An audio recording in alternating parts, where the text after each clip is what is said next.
I'm Mallory Zondag. I'm a mixed media textile artist, and my first encounter with the fiber arts, I think, was in sixth grade when I went to a yarn shop in my town and I decided I really wanted to learn how to knit.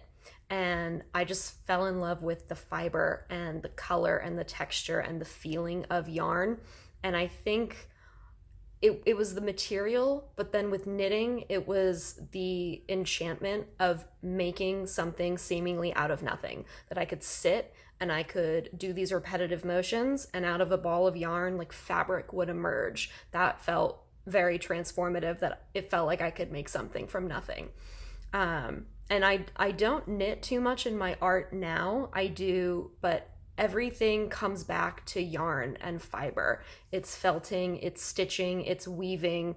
And I do a lot of felting and crochet and weaving, and that I think all comes back to that feeling of making something out of nothing, making fabric just appear out of material, and the very tactile nature of fiber arts, that I always have my hand in fiber and I'm always working on something, and just creating by hand is a really magical experience for me, and it still is today. And that was my very first experience, was sixth grade in a yarn shop learning to knit.